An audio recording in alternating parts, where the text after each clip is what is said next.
Gold Coast's #1 asbestos removal company.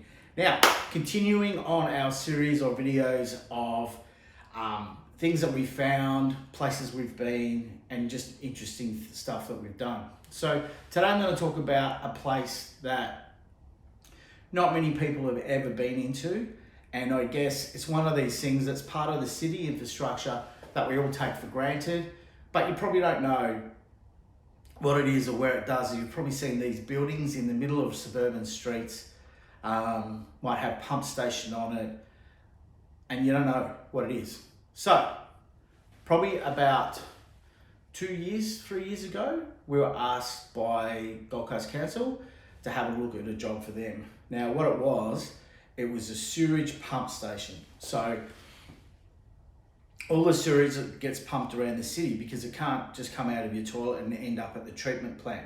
So all around the city, they have these pump stations that fill up with the well, and then they pump it to the next well, and a series of wells and a series of pipes and pumps. Pretty simple. Unfortunately, a lot of the pipes in these wells are asbestos. So this particular one was just in the middle of Burleigh, and the pipes, the asbestos pipes inside it were 450 mil round. They were that big. And they went down 13 meters. Now I'm going to put some pictures up as I go so you can just sort of have a little bit of an idea of what's involved. So these places are worth millions and millions of dollars, and they're an important part of any city's infrastructure. I'm pretty sure these things this is a standard thing that's all over the world. It's just working in the background. Now, what had happened was, because you've got a pump station, the odour of the sewage is something that needs to be managed. And in this particular one, it had a deodorizer, which they call, that had failed. Now, everything that deodorizer was hooked up to was asbestos. So you can imagine this big round well, so it's probably, I think it's 14 metres across and 14 metres deep.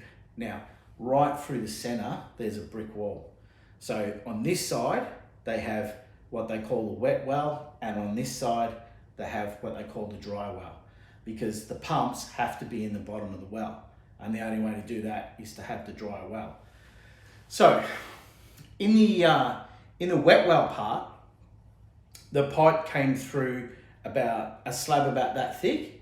It sat in the well, which is full of sewage, about that much, and it came up out of the ground only about that much and went into the deodorizer. But all that was toast, so that all had to be removed. Now, involved in this job was explosive gases, sulfur dioxide, and sulfuric acid. So I'll put some photos up of what that acid can do to a slab of concrete. They'll just be up here behind me. And also what that acid did to the asbestos pipes. Because remember, there's sand, cement, water, and asbestos shards. And these pipes have pretty big shards in them, and I'll put a picture of that up as well so that you can see how big these shards are, really visible. Because of the nature of the job, we had to use some contractors with some friable licenses, and they set up a 3-stage air dock. The men had to go in, we had to have explosive gas detectors on them. We had 3-stage detectors, so I think they detected CO2, like if it got too high, explosive gases, and probably oxygen. I'm thinking that if the oxygen gets too low. But none of that mattered, because to keep these guys safe, because they were over a sewage well, we had to have breathing apparatus, so basically scuba gear. So they had scuba face masks on, and they were in all their asbestos PPE and these explosive gas monitors. So the process was they would go into the bubble, they'd have these gas monitors on, and then we would have a rope. And if anything happened, we could pull them out. We had fire brigade and ambulance on standby. So that was probably the most difficult part of the job, and it was only this high, this pipe. So one of the things that we had to do was we didn't realise the council, we worked closely with them on this job, and the gas that's generated by the sewage, we had to manage that first. So one of the things that they did was they cleared the gas out for us. I can't remember whether they lowered or raised I think they raised the level of sewage because then that sort of pushed the gas out, and they've got ways to manage the gas. So once we got the all clear from them, the men went into the tunnel, they did their work, and that section was done. Now, what was left was an asbestos pipe that ran from the bottom of the well all the way through to the roof and past the roof 2 meters, and then another one that ran from the bottom of the well to an extraction fan.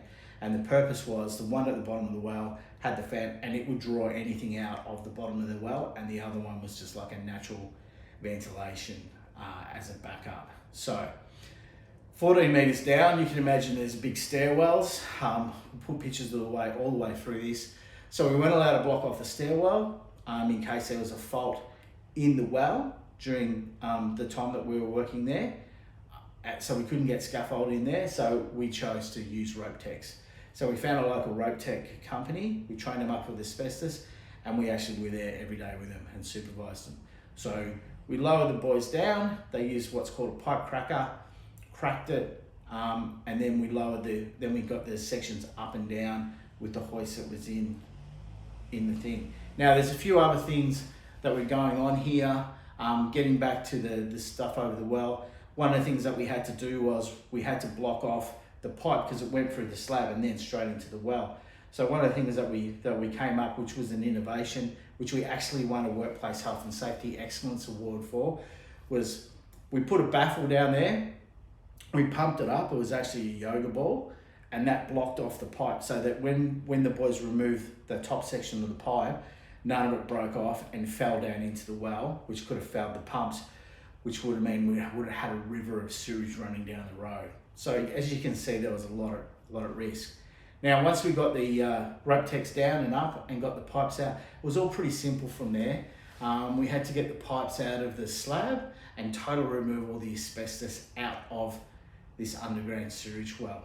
So once again, we had to use some techniques. We innovated, come up with this idea that no one had ever thought of, and I'm pretty sure that that would be the standard now. Gold Coast Water or Southeast Queensland Water, we're pretty happy with this. We got a result. The job was done on time, on budget, and it was just a great feeling to take on such a big project and prove ourselves. There's no doubt in the ability or the dedication of the A-team, and it's just so rewarding to see them have a huge win like that, and then win a Workplace Health and Safety Award from Master Builders Gold Coast for that project, which is really significant. We beat out some of the biggest companies in Australia, some Multiplex, Hutchinson's, and McDowell. All of those companies build billions of dollars every year, and all of those companies have a Workplace Health and Safety Department. You are looking at the Workplace Health and Safety Department for coastal asbestos, and I was able to come up with a system that impressed the judges so much that they had no choice but to award us the award over the other guys. I think I've got it here, hang on. And that's it there. We've got it proudly displayed in our office. If you come in, we've got it up there so you can see it for yourself. I think it's on our webpage too. On our homepage, there's a picture of us and Karen and myself and JD from Master Builders, who was the area manager at that time. So I think that's going to be of interest to some people. I'm sure that I will have loaded some photos up. I might put some after this, just so you can have a bit of an idea of what's involved. And I just think it's really interesting for people to have a bit more of insight of what goes on in the city and what kind of things asbestos removal companies are involved on, and what we're doing in the background. There's a lot of people that think I've sort of got like a blacksmith shop and in 3 weeks we're going to run out of work, but I can assure you the future of this business is very safe, and there is a lot of asbestos and a lot of this technical stuff, and there's a need for people that can carry out these jobs. And you know what, if you want to be safe for asbestos, come and talk to me. And that's it for today. Jason from Coastal Asbestos. If you like what you see, head over to our YouTube channel. It's got the world's biggest resource of asbestos related and asbestos awareness videos. So thank you.